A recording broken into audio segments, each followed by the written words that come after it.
Hi friends, welcome to TK stocks. మనం మాట్లాడుకున్న first stock వచ్చేసి పీసీబీఎల్, ఫిలిప్స్ కార్బన్ బ్లాక్ అండి. ఇది స్పెషాలిటీ కెమికల్ స్టాక్ అండి. సో మనం రిజల్ట్ చూసుకున్నట్టయితే ఎవ్రీ క్వార్టర్ లాస్ట్ 8 క్వార్టర్స్ నుంచి ఆపరేటింగ్ ప్రాఫిట్ మార్జిన్ కానీ, నెట్ ప్రాఫిట్ కానీ, ప్రాఫిట్ బిఫోర్ ట్యాక్స్ కానీ, నెట్ ప్రాఫిట్ కానీ కంటిన్యూస్గా ఇంక్రీట్ అవుతుందండి. సో ఈ మార్కెట్లో ఈ స్టాక్ వచ్చేసి 20 to 30% వరకు కరెక్ట్ అయిందండి. It's good opportunity to buy. The stock market capital వచ్చేసి 9,197 crores అండి. ప్రైస్ టు ఎర్నింగ్ వచ్చేసి 19.1. ఇండస్ట్రీ ప్రైస్ టు ఎర్నింగ్ వచ్చేసి 30.5 అండి. దిస్ మీన్స్ స్టాక్ అట్రాక్టివ్ వాల్యుయేషన్స్లో ట్రేడ్ అవుతుందండి. సో స్టాక్ కొనడానికి ఇది మంచి ఆపర్చునిటీ. బుక్ వాల్యూ చూసినట్టయితే 82.6 అండి. అండ్ పెగ్ రేషియో కూడా very negligible 1.41.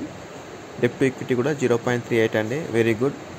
Share holder pattern వచ్చేసి ప్రమోటర్స్ 51.41% అండి. FIIs quarter and quarter increasing their stake అండి. చూడండి, సెప్టెంబర్ 2021లో 6.51 ఉంటే ఇప్పుడు 7.12 అండి. అలాగే ప్రమోటర్స్ కూడా కంటిన్యూస్గా ఇంక్రీజ్ చేసుకుంటున్నారండి వాళ్ళ స్టేక్ని. This is good sign for every stock అండి. టెక్నికల్గా చూసుకుంటే మనం 242 అనేది రెసిస్టెంట్ జోన్ అండి. నెక్స్ట్ రెసిస్టెంట్ జోన్ వచ్చి 270 అండి. After 270 stock it's 370, 400, 500 and daily closing base అండి. మీరు చూసిన ఈ చార్ట్ వచ్చేసి డైలీ చార్ట్ అండి. సో ఇది మామూలుగా కార్బన్ బ్లాక్ అంటే కెమికల్ సెక్టర్ అండి. మామూలుగా టైర్స్లో కానీ, లేకపోతే ప్లాస్టిక్లో కానీ, రెస్టారెంట్లో కానీ, మిగతా వాటిలలో ఈ కార్బన్ బ్లాక్ యూజ్ చేస్తారండి. Thank you.